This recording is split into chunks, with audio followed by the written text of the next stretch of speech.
compute or computation requirements for AI applications are increasing by 10x every 18 months. And why is that? Oh, because of this. There's a scaling issue with regards to AI. AI is an incredibly demanding but fast growing industry. For example, last year we saw the launch of ChatGPT-4, and within 2 months it achieved 100 million users, which is faster than any other application that we've seen in the last few years. Now you can see the projected hardware spend in AI going up to $1.7 trillion by 2030. $1.7 trillion is pretty much the size of the entire crypto market cap during the last bull market, which was around $2 trillion.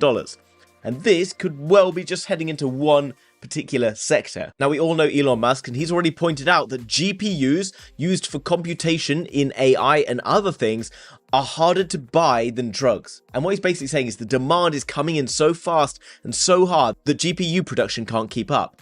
But there is one way in which it can keep up, and crypto and the blockchain is going to potentially be the savior here. Now, effectively, there's two ways in which this can work. An AI company, or someone who basically is demanding a GPU usage, traditionally has gone through a single instancing, okay, where they've gone to the likes of Amazon or Google, who've been able to provide them with GPU power, but just through one center. However, now through the blockchain, in the introduction of blockchain technology in this space, we can now start to use something called clustering, which you can see from this image means that you can get GPU power distributed from a variety of different sources.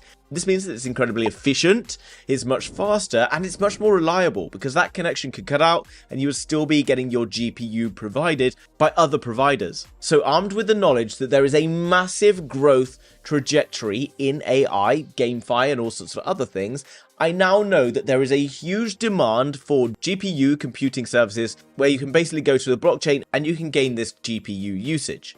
Now, the benefit of doing it through the blockchain is, one, it is significantly cheaper than it is going through the traditional cloud services, because you can get a variety of nodes from around the world that can feed into this system, running at much lower costs and becoming much more efficient, where they're able to use more like 100% of their GPU power, rather than the traditional methods where sometimes they might be left with 90% availability or 10% or whatever on any given day. So that might be confusing, but let's make it very simple. In order to find a good quality crypto project that's going to do well, we need to know this.